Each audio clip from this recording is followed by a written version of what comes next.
Aujourd'hui, 60% du chiffre d'affaires de Filorga est réalisé à l'international, ce qui est considérable. Par ailleurs, nous avons pu construire une usine de produits de comblement pour les rides qui fait de Filorga aujourd'hui le laboratoire français numéro 1 en médecine esthétique. Et enfin, nous avons acquis SVR, une marque de dermocosmétiques, et créé de nombreuses synergies, qu'elles soient commerciales ou de back-office, qui nous ont là aussi permis d'accélérer la croissance.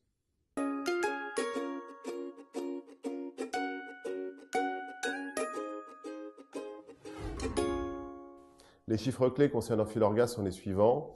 En 2010, 50 personnes, 15 millions d'euros de chiffre d'affaires, et en 2016, 300 personnes et environ 100 millions d'euros de chiffre d'affaires.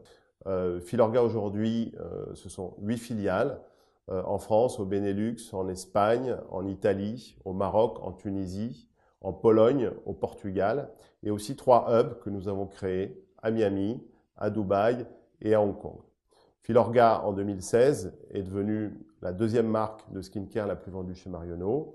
Et c'est aussi la marque qui connaît la plus forte croissance en pharmacie, avec une croissance de plus de 45%.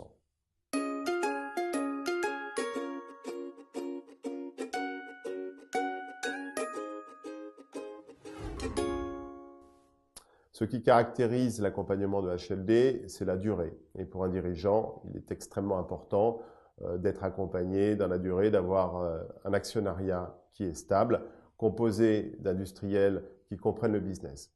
HLD est aussi un fonds qui est capable de beaucoup de réactivité, capable d'aller vite, et dans un monde moderne, c'est absolument essentiel. C'est aussi un fonds qui est capable de développer des solutions sur mesure et de s'adapter à chaque situation.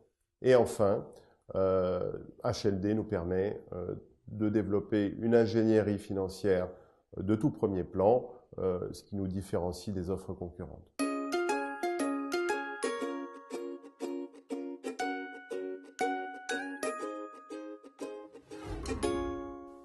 Notre ambition pour Filorga, c'est continuer sur cette tendance de croissance, multiplier par 2 notre chiffre d'affaires au cours des 3 années qui viennent et franchir le cap symbolique des 200 millions d'euros en 2019. Pour ce faire, nous allons continuer à investir sur la marque en matière de notoriété et nous allons aussi miser sur nos filiales européennes afin de développer notre business, notamment avec de nouveaux retailers, Sephora en Espagne, Sephora en Pologne, Sephora en Russie, et aussi le groupe Nocibé Douglas, chez lequel nous entrons au 1er avril.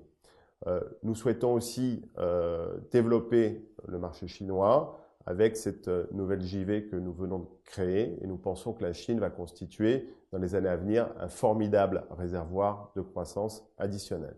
Et enfin, nous souhaitons réaliser 1 ou 2 acquisitions de marques au cours des 24 prochains mois. Bref, avec HLD, l'aventure continue.